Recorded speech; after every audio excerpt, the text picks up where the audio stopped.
So, my name is Dimitris. First of all, hi all, and I'm working for TAP Biosystems.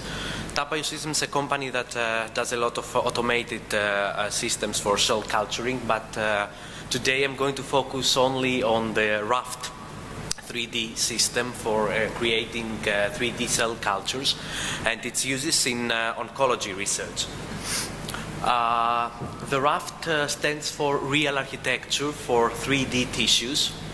It creates a collagen scaffold where the cells can grow within.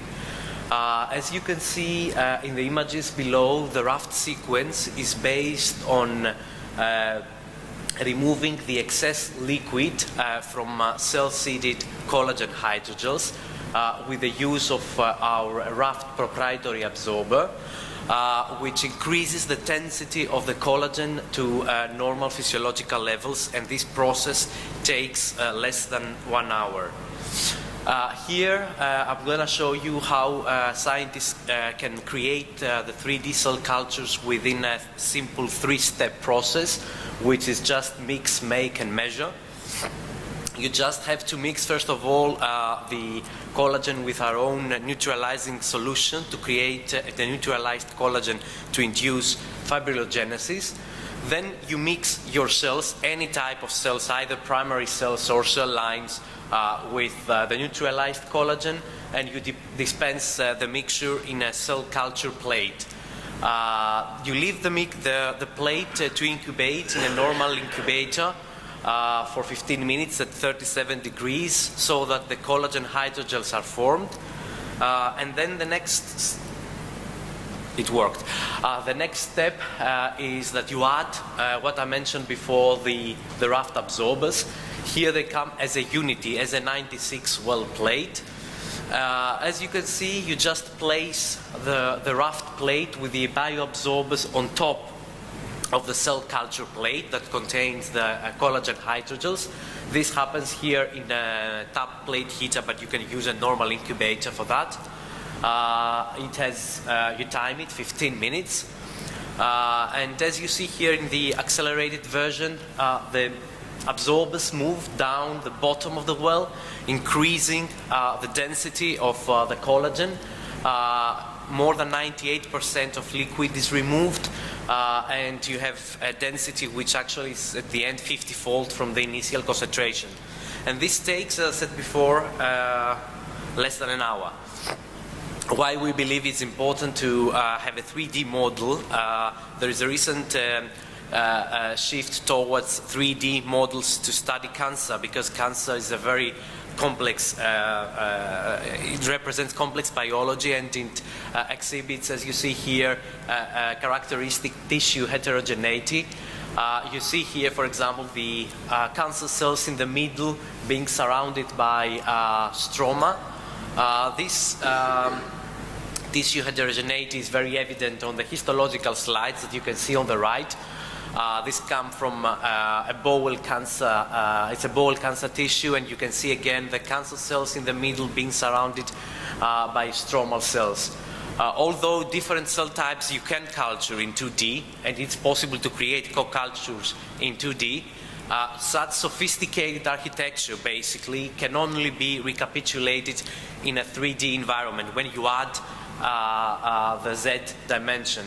And actually the interplay between the different components of the system, between, for example, the fibroblast here and the cancer cell, is what drive the growth of cancer, and this can only be truly recapitulated in 3D.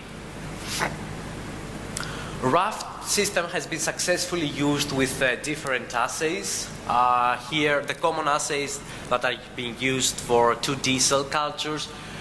You see on the left, we carried out a cell proliferation assay using the very common the cell titer glow from Promega, and AIDS CT116, which is a colorectal cancer cell line. They were analyzed over a 2-week period. You see a very good reproducibility. The image on the right is an image from a breast cancer cell line, the MCF7 cells.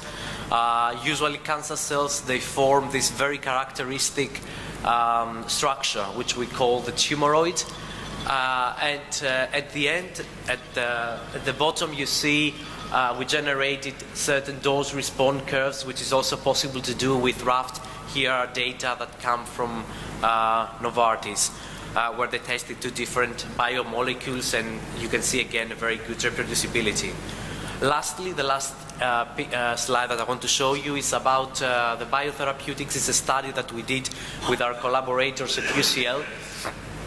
Tumoroids respond not only to biomolecules but also to biotherapeutics.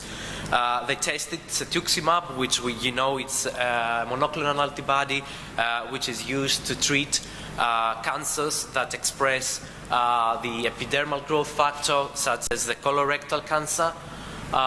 They used, in order to test that, 2 different cell lines, the HT29 and the HCT116. The difference between these 2 is the first is sensitive to cetuximab and the second one is resistant to cetuximab. They cultured this in our Raft 3D system, and after 7 days growth and incubated with cetuximab for 3 days, they measured proliferation and the surface area of cellular aggregates.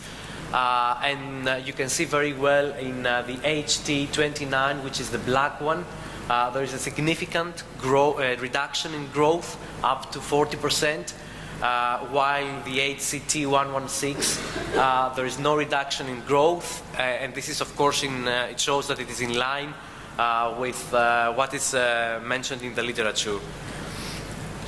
Just want to thank you for attending this quick presentation, and of course we are here at the booth D6. If you have any questions, you can visit us and we can talk it through. Thank you. Good.